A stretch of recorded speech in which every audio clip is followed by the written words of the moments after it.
Hey, Adam, What's up? do you like clickbait? I do. My computer's a total garbage dump.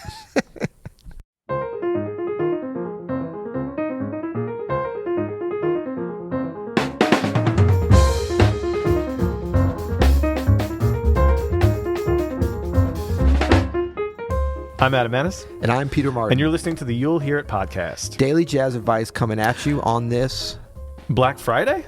Yes, today's Black Friday. Today is Black Friday, man. I'm doing like 90% of my yearly shopping I will do today. Really? In person or online? Or Online both? Mostly, yeah. So if anybody's listening who works at Amazon, Yep. just go ahead and hit me up because I'm going to be buying a lot of stuff from If you're looking for a gift from me, not to make it too personal, I'm not sure if Amazon sells small batch bourbons, so we might have to direct you somewhere else. But we'll talk about that after the show. How about that? I'm going to need some new tennis rackets. Okay, Maybe a little That- modular synthesizer. Amazon may have those though. See how it goes. So what's our subject today? Because the reason I was mentioning clickbait, it seemed like our subject might be a little clickbaity, which we like, right? Buddy, all of our subjects are clickbait. They That's are. what we do here. Our topics. But you know what? I mean, it's stuff that we would click on. That's really the only clickbait, stuff that we're interested in, right? You know, it's reflection time. We just had Thanksgiving yesterday. We're all still a little turkey hungover here in America. I feel big. I feel bloated. Do I look bloated? You look great, bro. Okay, thanks. Yeah. No, but today we're going to do 7 ways to get better fast. Now, we've covered a lot of these things over the course of this year. We've been doing these podcasts since late January in 2018. It seems like both yesterday and forever ago. Right, somehow. exactly. Seems like we've been doing these forever. But these have been some, like, you know, over talking about this stuff and getting questions and answering questions. These 7 things have been sort of the things that keep popping up, the things that we keep answering to try to help people really make progress in playing this music. And these are also some tried and true things that I know we've discovered over our now longer and illustrious careers as jazz pianists. And, you know, we're always trying to refine these for ourselves. Yeah. So we would, you know, you and I would probably be talking about this over coffee anyway, about like ways that we can improve. And we're happy to help, you know, our listeners here. Well, we would talk about it over coffee had you not drank all the coffee this morning. I noticed you have a coffee mug and I don't, but we'll talk about that again And I feel later. really buzzed. We're going to get through this list ultra fast. Well, but I think the thing about this too, yes, we've mentioned all these things before, but the idea was that we're consolidating them into one list that's kind of specific with all the different tips that we've given that are more around a particular subject, like how to do, you know, for ear training, learning a solo, all the different things. These are more just ways to improve your playing really quickly. And so sometimes that you might need this, or if you're feeling a little bit frustrated or not of the mindset like, okay, I want to take on this really big project that's going to help my playing, but in a slower way. Like, these are ways just to get better very quickly. And you can integrate them into many parts of your practice, but you can also come to this when you're like, I want to make some big progress right now. I think that's exactly, you know, this time of year is the time of year when people start to think about, you know, I really want to make some changes. I want to make some progress in some aspects of my life. A lot of musicians, their playing is that aspect always. But wait till next month when we start getting on our New Year's resolutions practice tips. Might have to That's going to be nice. We should do a boot camp series for New Year's resolutions. That'd be fun. Well, you'll hear at boot camp. That's right. I like you got kind of authoritative and military as you even. I'm about to yell at some folks. Get dogmatic. Get your hands on the piano now. Whip you into shape, maggot. Diminished fingering. Wrong. Push-ups. So let's kick it off. 7 ways to get better fast. Okay. Number 1. Listen.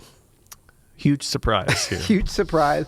But can we reiterate this enough? Can we iterate this enough? No, there's no better way to develop as a musician, to develop as an artist, to develop as a person than to listen to music that moves you, to do deep listening, to do transcription. Yeah. All of these levels of listening do nothing but make you better fast. And look, this is not just in music. We are giving you actionable life advice. How can you get better in a relationship? Listen. How can we get better at this podcast?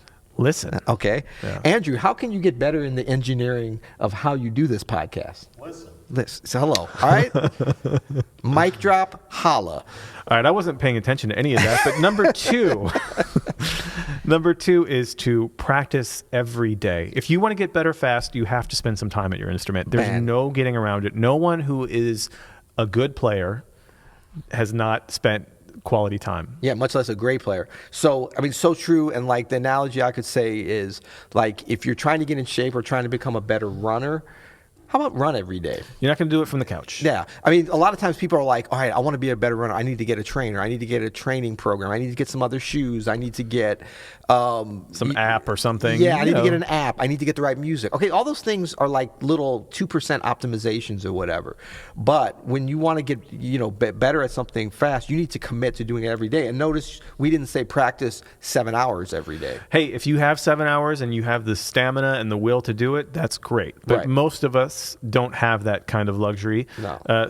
And you should work up to that anyway. Even if you think you have 7 hours a day, you're going to burn out. You gotta ease your way into that. But the reason why I think daily practice, or at least daily engagement with your instrument, is important is because there's nothing that you can replicate that goes deeper than that connection that you get with daily interaction with your instrument, even if it's for 10, 15 minutes or whatever. Yeah. Like if you have an hour one day, 2 hours the next, 4 hours the next, and then 10 minutes on a Saturday, take that 10 minutes to just sit down and play something on your instrument, because you are going to keep that connection between your hands, your brain, your breath, your everything. It has and to it's a stay habit there. too. It's Totally. a habit. Like to practice is a habit, and when you break that chain, just like learning any habit. I mean, it's like for me flossing. With just because I hated flossing. Yeah. I mean, within the last year and a half, 2 years, I've been consistently flossing. I mean, I flossed before. I understood the concept, but I finally got the right shoes, the right floss, the right YouTube instructional video. No. Yeah. No, what it was I just committed to like not breaking the chain on it. There you go. And for me, it's like actually practicing playing the piano is even more like when I'm at home. If for some reason I didn't play the piano at all day, and I'm like about to get in bed or about to floss, like I'll go downstairs and just play a little bit. I can't not do that. I mean, if I'm on the road and don't have access to an instrument or something, that's one thing. But if there's a piano there, I just feel weird not doing it. So great. What about number 3? Number 3. Practice mostly things you can't do yet. This is very important. We've mentioned this throughout this last year in various contexts, but the general idea is something that you can apply to almost anything that you practice, scales, even like listening or ear training and stuff. But the concept is that like don't start on something that you're really good at, because in terms of like challenging yourself and what you need to learn, you're just going to be more like solidifying that or kind of warming up type of thing that you probably don't really need to do. Jump right to the hard section. Go to listen to something that you don't already know everything about.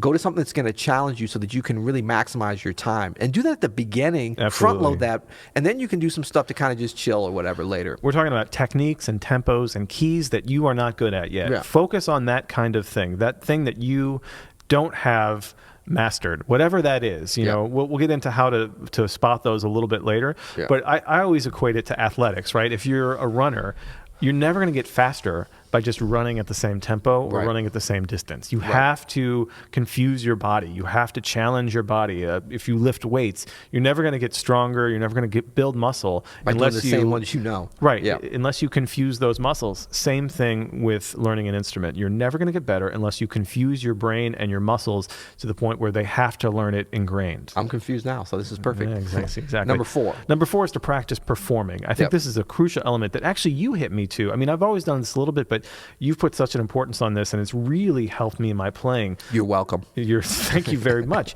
But at the end of every practice session now, I do just a little mini performance of a tune. I will record it usually, and I try to pretend like I'm in a venue with an audience, at the Village Vanguard or at the Blue Note or, at a big concert hall or something. I'll literally, make believe that I'm performing this with, great musicians too. And I'll pretend that that's all really happening. And I try to nail a performance. This has really helped me in my performance, because if you don't practice performing, you're practicing all these things you can't do yet, which is great, and you hopefully will make some huge strides in being able to execute that. Yeah. But to practice the entire art of a performance, of the architecture of a How solo, to curtsy, how to bow, how to walk up to the piano. But just to imagine those situations and try to develop something presentable. It's so important. I mean, it's just like if you're going to give a big speech, it's not just about writing it and then even practicing that. You need to actually practice practice the walking up to the podium, practice the mic, all the things that could possibly kind of throw you off. So the best way I always think to do this is to do it on a gig if you can. That's right. But if you're on a gig like in a hotel lobby that nobody's listening to you, pretend like you're at the Village Vanguard. That's not that hard to do. Like, don't just say, oh, nobody's listening, so I can just slack off. No, pretend like everybody's listening. First of all, somebody might start listening, and but yeah, that one's great. Number 4. So number 5, can I take this one? You got it. Okay, thanks. Find a teacher/mentor. I love this, and this is something that as pro players we is not as intuitive, but I think is very important. We can almost add a slash here of community. You can find a teacher, mentor, / community. And sometimes this, like a mentor, like if you're lucky enough to be around a mentor or teacher that could really guide you, that could be somebody that's physically there. If there's not somebody around you, maybe you could do it by Skype even. Yeah. I know some people have had great success in learning a language and they didn't have access to a teacher, but they have a regular Skype lesson with them, something like that. Or, and then, I mean, if you're kind of isolated or an introvert or don't have access, read. Like you can read and learn about music. That can become your mentor. That's right. Or your teacher. This number 5, find a teacher, mentor / community, goes back to number 3, practice mostly things you can't do yet, because what a good teacher is great at is finding your weaknesses. Yes. And you have to take that without ego, without feeling deflated. You have to really want to pinpoint those weaknesses. You have to have a hunger to find the weak spots in your playing so that you can address them. What if you're like a bass player and you want your teacher/mentor to be Christian McBride? How would you go about doing that? We're going to talk about that later. We're going to talk about that Stay later. tuned, because we have an idea for you on that one. All right, so number 6. Oh, let me just say one real quick thing. I know we're moving through this, but I already called out. I'm sorry, but number 5, this is 6. important because Diane Reeves has a great Diane Reeves, amazing vocalist. Like we've played places where people like, she has the most beautiful voice I've ever heard. Like top of her game. She still gets lessons. Talking about a teacher or mentor, she has a vocal coach. Now she can pretty much coach anyone on voice, but she goes to a vocal coach, like it's almost like a professional development kind of thing to keep her on her game. That tells you how important that is. Yeah, that's really. It's Mariah great. Carey. That's the name of her vocal coach. No, just kidding. Well, number 6 is to keep a journal / record yourself. Now, would that be a bullet journal with ink all over it by any chance? Buddy, I just ordered a bullet journal for the new year. Oh, I know you're excited this time. Dang, I was going to get you one for Christmas. I got my fountain pen that either spews out ink in chunks or doesn't write at all. That's right. And I'm going to have my new bullet journal. Hashtag hipster lifestyle. No, so this keep a journal / record yourself. This is an important part of the process of being able to document where you are, where you want to go, and to write down things that you want to put in your playing. Question for you. Yeah. If we don't know where we've been, how do we know where we're going? Are you some kind of philosopher or something? Exactly. That's amazing. No, so, you and I talk about this all the time. We both keep journals. We both have always kept practice journals where we write down things we want to work on, tunes we want to learn. And then I record, as I mentioned before, frequently my practice sessions or performances or something like that, just to kind of keep stock of things, of what I have and what I want to get rid of, what I want to work on, what I want to add. If there's anything I don't like, I can hear it more clearly after the fact. Yeah, so I think what ties in with this one in terms of getting better fast is that, like, this step is not going to actually in itself get you better, but it'll help you to optimize the things and identify the things that are really working well and maybe some things that aren't working so well as you kind of document your journey. You don't have to like keep a journal and write stuff down, and you can still get better, but this is a way to make it faster, your progress, because you can kind of go back and reflect on and then also plan out as well. Absolutely, yeah. Plus, it's just like with music too. When you write something, there's certain things that for most people that's sort of triggered mentally in terms of doing that solidifies those habits a little bit better. Totally. Just helps you keep track, helps speed up the process. Yeah. And makes it so that when you're like going to the coffee shop with your little bullet journal, you actually have something written in it. That's nice too. It's not just a fashion accessory. Oh, look at me. What's number 7? Number 7, stay in the moment. Super important. Super important. Why don't you talk about this? Because I actually don't know what this is. What? You do this all the time, man. Refresh me on it. My thought on stay in the moment was actually to, not look back with ego, not look forward with dread or anticipating something that's not there yet, but stay focused on where you are right now. I love it. Address where you are today. In this moment, do not get hung up on things in the past. Do not pat yourself on the back too long for good performances. Do not, berate yourself too long for bad performances. Yes. We all have both, and do not look too far in the future of like, oh, well, when I get here, I'll Right. be this, or when I do this, I'll be this, or oh man, I have a gig and I'm nervous about it. No. Don't think about any of that. You can't control it. You ain't at the gig yet. You ain't at the Practice. gig yet. Stay in the moment. Enjoy the process. Enjoy the process. Yeah. We always talk about this. Fall in love with the process. That's right. That's the most important Right. thing.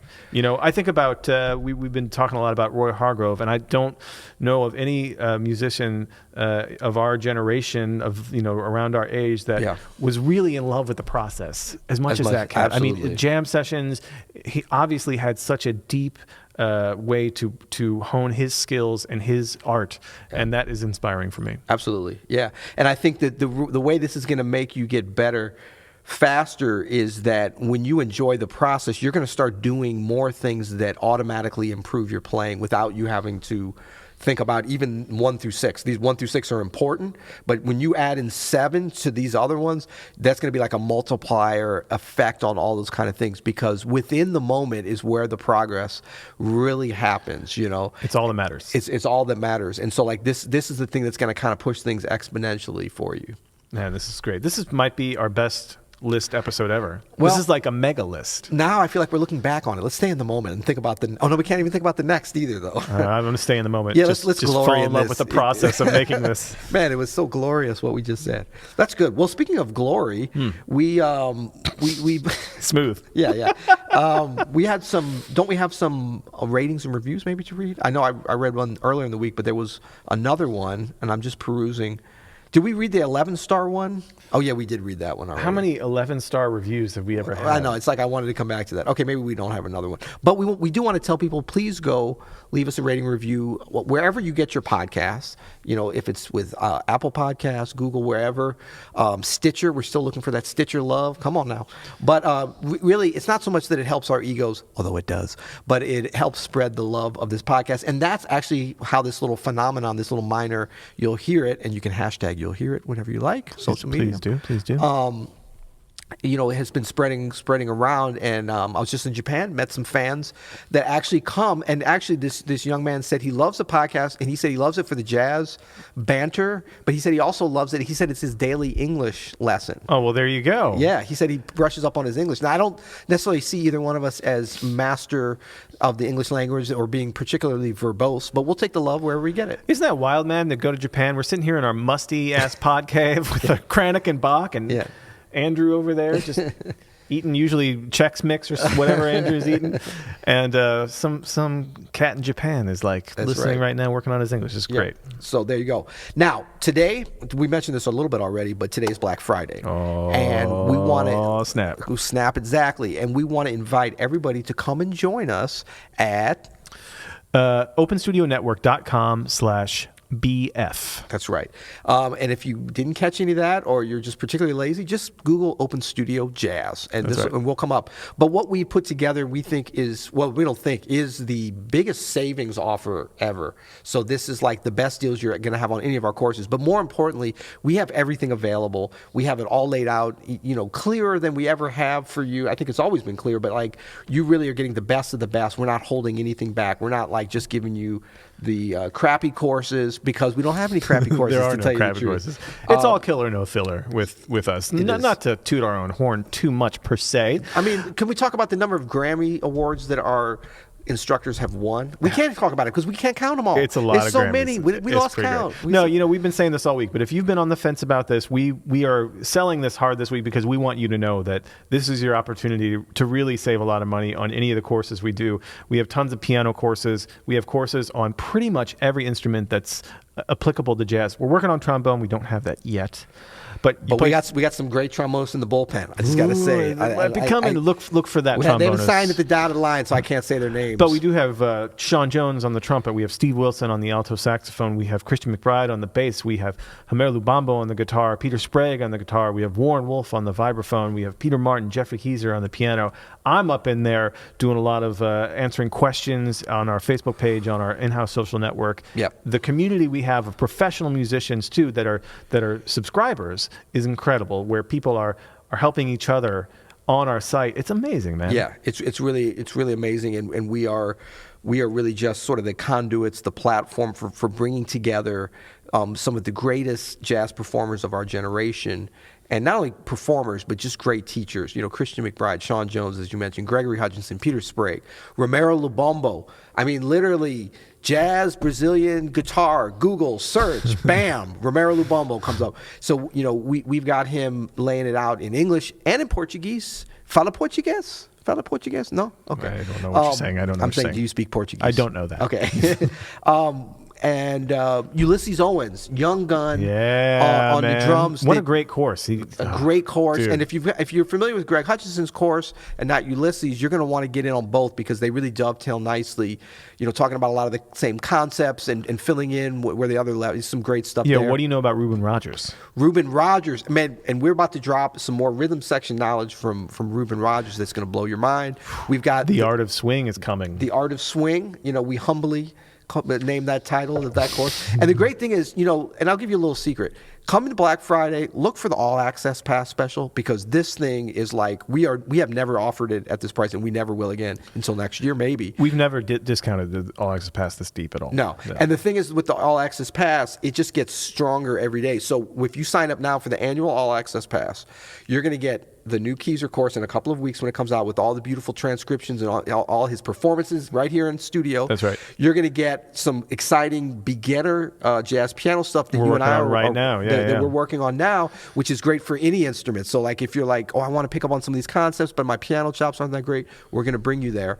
Anything we release in the next year. Anything we release. So it only becomes more valuable every day, but you only pay once. So that's my little recommendation. But you can do what you want, yo.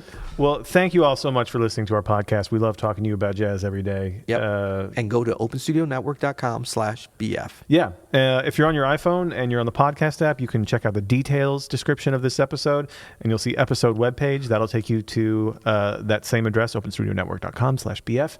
And anything else? Are we leaving off anything? Well, no, but I was just going to say, look, you have a lot of choices in like holiday gifts. We have gifting too. So if you're sound listening, like an airline, you have a lot of choices. You have a lot of choices when you comes fly. to the Every flight. time they say that to me, I'm like, I had no choice. What are you talking about? You're the only one who flies this route. But big shout out to Southwest Airlines, another one of our non-sponsors that I like to help out. Oh, yeah. Yeah, I just achieved Companion Pass status. I don't know why I'm giving them Buddy. a plug. What you know about that? Would you like to be my companion? Well, let's do it. No, I've already got one. But the thing is, this is no. I was just going to say it's Black Friday. Yeah. Everyone wants to do their shopping. I know I'm going to be doing it for my kids and my spouse, as I know you're going to be doing.